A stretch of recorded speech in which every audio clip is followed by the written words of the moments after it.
finance terrorist groups and launder large sums of money.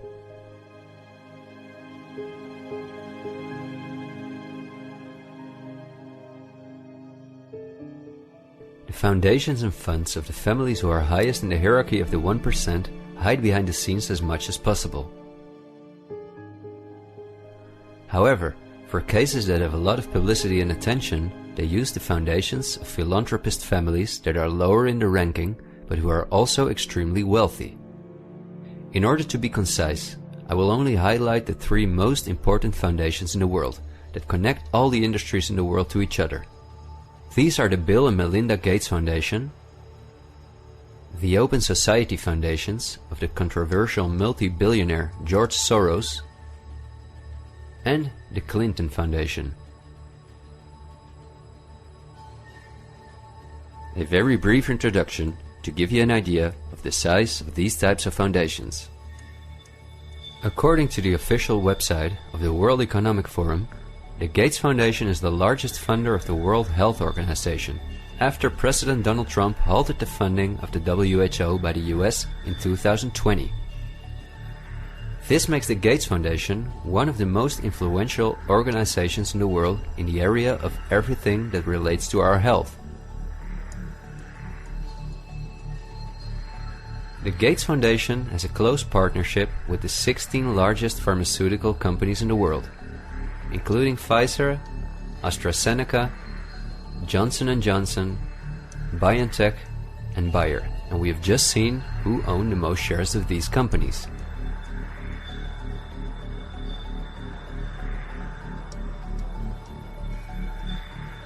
Bill Gates was anything but a poor computer nerd who made it to one of the richest people in the world. But he came from a philanthropic family that, just like himself, worked for the absolute elite. Bill is the founder of Microsoft, which is owned by BlackRock, Vanguard, and until recently, Berkshire Hathaway. But at the same time, the Gates Foundation is the largest shareholder after BlackRock, Vanguard, and State Street in Berkshire Hathaway, where he was even on the board for a while. We would spend hours if we considered everything the Gates Foundation, the Open Society Foundations of George Soros, and the Clinton Foundation are involved in. But because they connect us with the next topic and with the current events, this brief introduction was important. I think the next topic should start with a question. A random person like myself, with very little experience in video editing, using an old laptop, can in 20 minutes objectively portray that only 2 companies have a total monopoly over all the industries in the world. So the natural question is, why don't you hear about all of this in the media? What? That's a good question. Every day we have the choice between countless reports, documentaries, and television programs, and yet not one of them talks about this. Is it something not interesting enough? Or might there perhaps be other interests at play? The answer we get again from Wikipedia. About 90% of the international media is owned by 9 media conglomerates. The companies owned by these media conglomerates are too many to mention, so I'm just going to show you the most important brands that we all know. Viacom CBS is the parent company of, among others, all CBS channels, Paramount, where the most famous movies and series in the world come from, MTV, Comedy Central, Nickelodeon, the popular British Channel 5, and the popular Australian 10. Guess who the largest shareholders of Viacom CBS are? Before we look at the other major conglomerates, let's not forget to mention our extremely powerful streaming monopolists, Netflix and Amazon Prime, both of which belong to the same shareholders. Then AT&T, which is the parent company of Warner Brothers, HBO, Discovery Channel, CNN, Cartoon Network, TNT, DC, and many other well-known brands. Guess who the largest shareholders of AT&T are?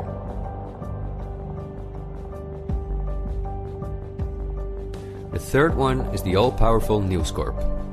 This company owns many of the most well-known national and regional newspapers, magazines, and TV channels in the US, the UK, and Australia.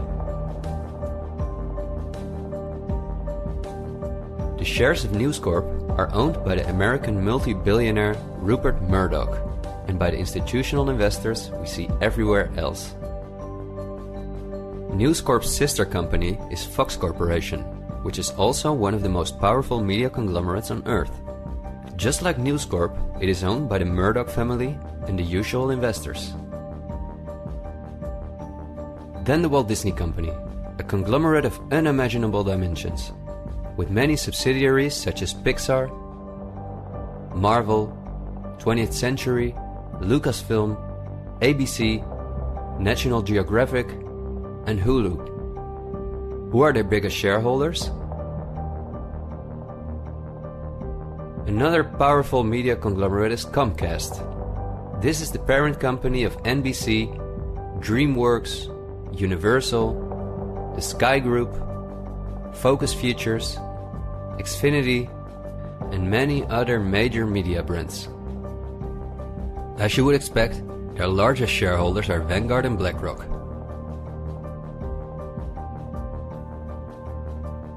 I could go on for hours and show that in almost every country on Earth, the local media is in the hands of these kind of conglomerates, which in turn are owned by our institutional investors or by extremely rich and powerful elite families.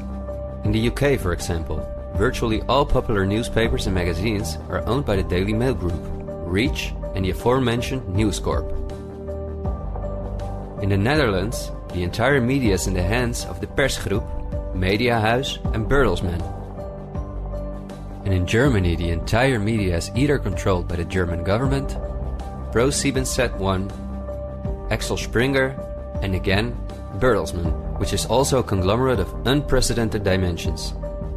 Not only is this the parent company of the largest book publisher in the world, Penguin Random House, and owner and founder of BMG Music, Bertelsmann also controls a large part of the European media through their subsidiary RTL, a company with 67 TV channels, 10 streaming platforms, and 38 radio stations. Bertelsmann is owned by the ultra-rich Bertelsmann-Mohn family, who openly collaborated with the Nazis. Because of this, Reinhard Mohn was held as a prisoner of war in the US. Besides RTL, Bertelsmann also owns a large part of the French mainstream media. And together with Mediaset, the powerful Italian conglomerate of former President Berlusconi that controls the most important part of the Italian mainstream media, they also own all popular Spanish TV channels. Now, to complete the picture, let's look at where the news comes from that all these media outlets are feeding us on a daily basis. The various news media do not produce their news themselves, but use information and images from news agencies such as Reuters, the Dutch ANP, and the French AFP. These organizations are anything but independent. Reuters is owned by the powerful Canadian Thomson family. The ANP is owned by Dutch investor Kees Omen, and the AFP is largely financed by the French government.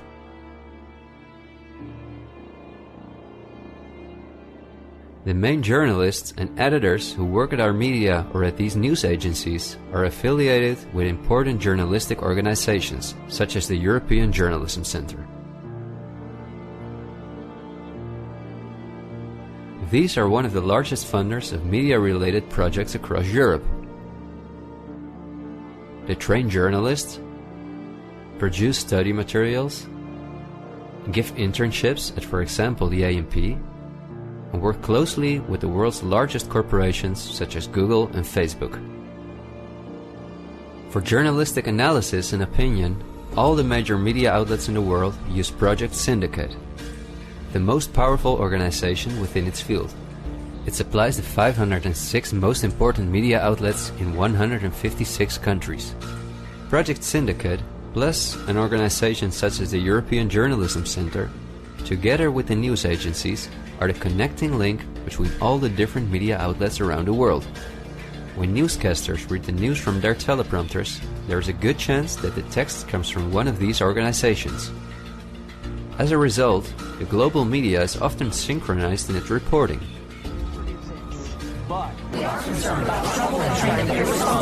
one-sided news stories plaguing our country. The sharing of biased and false news has become all too common on social media. More alarming, some media outlets publish these same fake stories without checking facts first. The sharing of biased and false news has become all too common on social media. More alarming, some media outlets publish fake stories simply aren't true without checking facts first. Unfortunately, some members of the media use their platforms to push their own personal bias and agenda to control exactly what people think. And this is extremely dangerous to our democracy. This is extremely dangerous to our democracy.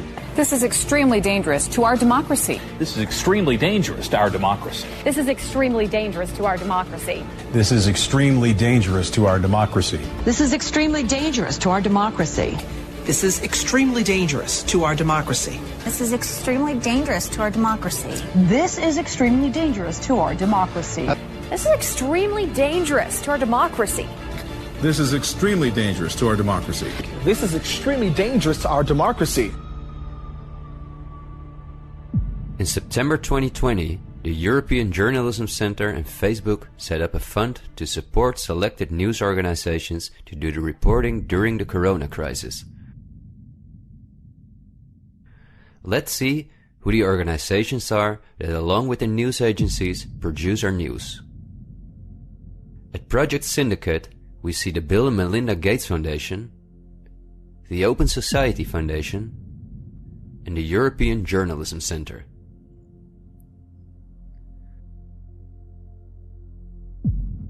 Then the European Journalism Centre itself. Again we see the Gates Foundation and the Open Society Foundation.